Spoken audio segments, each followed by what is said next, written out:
എൻ്റെ പേര് സരിത. ഇതെൻ്റെ മോൻ അഭയ്. ഇവന് 10 മാസം മുമ്പ് ഒരു ആക്സിഡന്റ് ഉണ്ടായി. അതിൽ അവന്റെ തലച്ചോറ് പൊട്ടി, തലച്ചോറിനുള്ളിലോട്ട് കയറിപ്പോയി, തലയെ പൊട്ടി. അപ്പൊ സർജറി കഴിഞ്ഞതിന് ശേഷം എൻ്റെ കൊച്ച് തളർന്നു പോയി.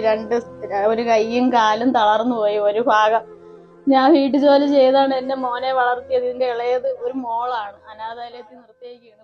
ഹലോ ഗെയ്സ്, കൊണ്ടൊരു നിവൃത്തിയില്ല. ഈ വീഡിയോ കണ്ടപ്പോൾ ഭയങ്കര സങ്കടകരമായ ഒരു വീഡിയോ. അതുകൊണ്ടാണ് ഞാൻ നിങ്ങളുടെ മുന്നിൽ ഈ വീഡിയോ കൊണ്ടുവരുന്നത് കേട്ടോ. നമ്മളെ പ്രായമുള്ളൂ കേട്ടോ ആ പയ്യൻ. ഒരു ആക്സിഡന്റ് വന്നിട്ട് കിടപ്പിലാണ്. അപ്പൊ അവരെ കുടുംബം വളരെ ബുദ്ധിമുട്ടിലാണ് കേട്ടോ. കേട്ടപ്പോ സങ്കടകരമായി തോന്നി. 2 വർഷത്തോളം ചികിത്സ നടത്തിയാലേ ഫിസിയോതെറാപ്പി ഗെയ്സ്, നമ്മളാ കഴിയുന്ന എന്തെങ്കിലും ചെറിയൊരു സഹായം, ഒരു 10 രൂപയായാലും അവർക്കൊരു സഹായമായിരിക്കും കേട്ടോ. അത് 1 രൂപയായാലും കുഴപ്പമില്ല ഗെയ്സ്. അപ്പം നമ്മൾ ഇങ്ങനത്തെ ഉള്ള വീഡിയോസ് ഒക്കെ അല്ലേ ഗെയ്സ് ഷെയർ ചെയ്യാനുള്ളത്.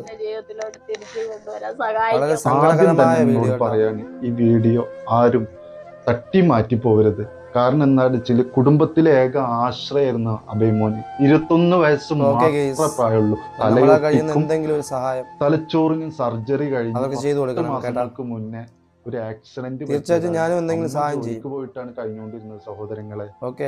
അത് 1 രൂപയായാലും 10 രൂപയായാലും അവർക്കൊരു അതൊരു സഹായമായിരിക്കും കേട്ടോ. എന്നിട്ട് വളരെ സങ്കടപ്പെട്ടിട്ടാണ്, വളരെ ദുരിതം അനുഭവിച്ചു മക്കളെ വളർത്തിയത്. ഒരു മോള് കൂടി ഉണ്ട് ഈ അമ്മക്ക്.